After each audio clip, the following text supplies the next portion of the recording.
seria uma perda maior. E sobre uma perda maior, é isso que a gente quer falar com os irmãos nessa noite a respeito dessa mulher.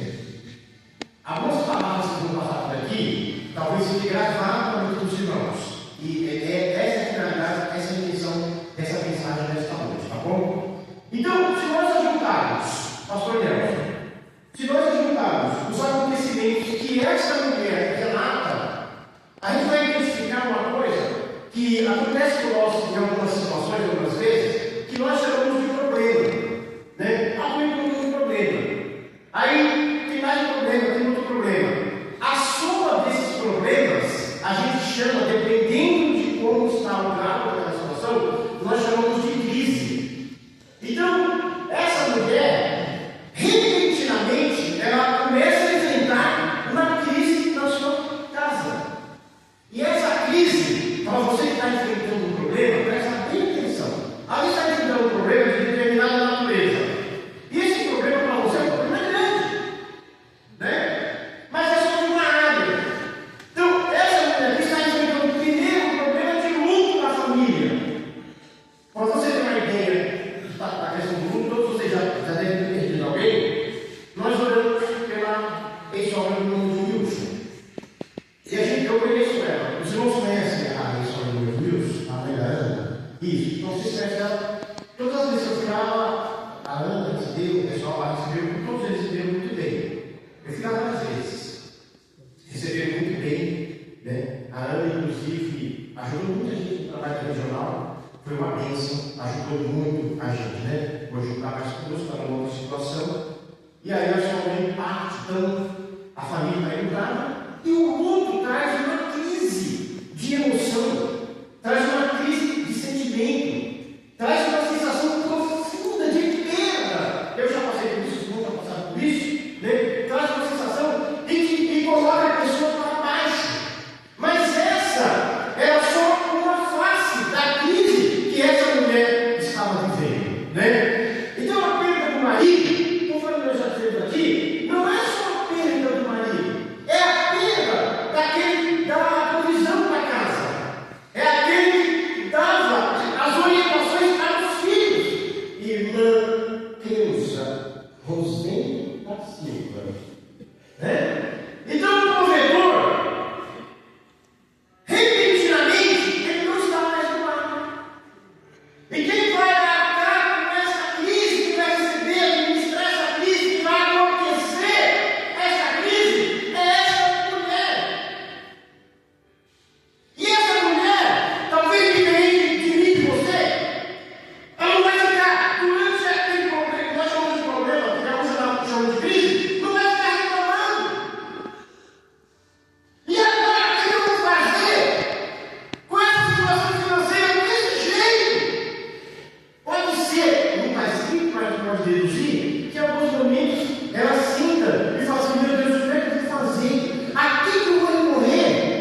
Talvez vocês conheçam alguém que chegou no estágio menos que isso, foi para a rua. Pessoas que perderam a casa, perderam o emprego, estão na rua. Você sabe que as pessoas que estão na rua não é todo mundo mendigo, né? Tem mendigo, tem morador de rua, tem usuário de drogas, vários grupos. Não é todo mundo rua, não é todo mundo mendigo. Tem pessoas que chegaram para conversar, a pessoa está no juízo, a pessoa está normal, está inclusive com a família lá. Se você quer, você pode conversar com alguém. Tem pessoas que chegaram no estágio, não dá mais, as pessoas se entregaram. Então essa mulher, em vez de ela reclamar, ela precisa tomar uma atitude. Ela precisa tomar uma iniciativa. Mas aí, eu e você, nas nossas orações, nós perguntamos para a nossa privacidade com Deus, nós perguntamos assim, mas Senhor, por que isso está acontecendo comigo? Por que está acontecendo comigo dessa forma, dessa maneira? Glória a Deus. E aí eu entro no segundo tópico importante com você. Glória a Deus. Não falo seja o nome de Jesus. Glória a Deus. Aleluia. Você acha que Deus estava sabendo daquela situação e falou, não, vou deixar ela ali, vou deixar ela lá na prova. Você acha que era isso?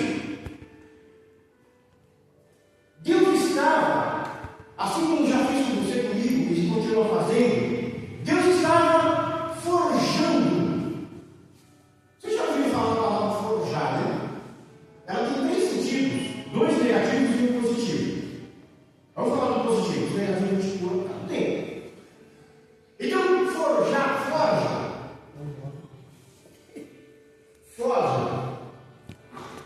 Quem tem objeto de ferro em casa? De ferro muito. Quem tem objeto de ferro em casa? De ferro, tem? Eu tenho. Panela de ferro. Um portão de ferro, quem tem portão de ferro? Isso, portão de ferro. O portão de ferro, você sabe que ele estava pintadinho, bonitinho, né? E colocava os latão, colocava a pintura lá. Na forja, o ferro, ele é colocado lá, para ele ser transformado em aço. Primeira pergunta que eu quero fazer para você essa noite. Você quer ser cliente de ferro que está sujeito à corrosão? Se não pintar, vai enferrujar. É mais ou menos a coisa que corrosão. É mais fraco do que o aço. Mas quando o aço, esse dois é muito legal. Quando eles passam por esse processo da forja, que na indústria, quando o Monteiro deve saber isso, na indústria a gente chama de fundição. Mas olha o processo. Quando você pega ferro, você já deve ter feito isso.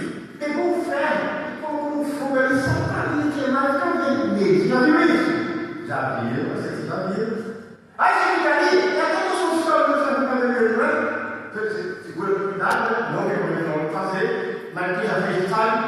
E o cara vai queimando e fica vermelho. Aí o ferreiro, não sei se você já foi ferreiro com ele, o ferreiro tira aquele ferro, ele joga o que em cima daquele vermelho?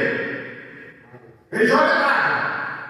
E quando ele joga água, ele consegue dar a forma àquele ferro. Se você quiser dobrar ele para baixo, você dobra. Se você quiser dobrar ele para cima, você dobra. Se você quiser cortar ele, você corta.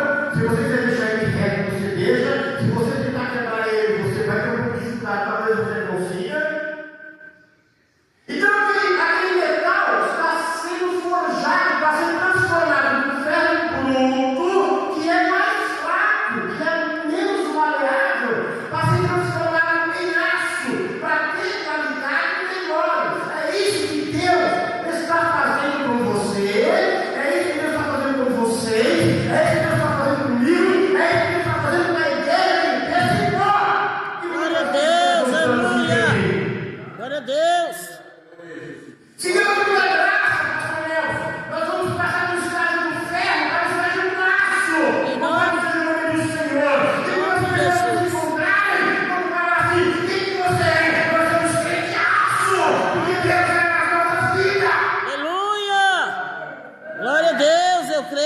Deus. Não é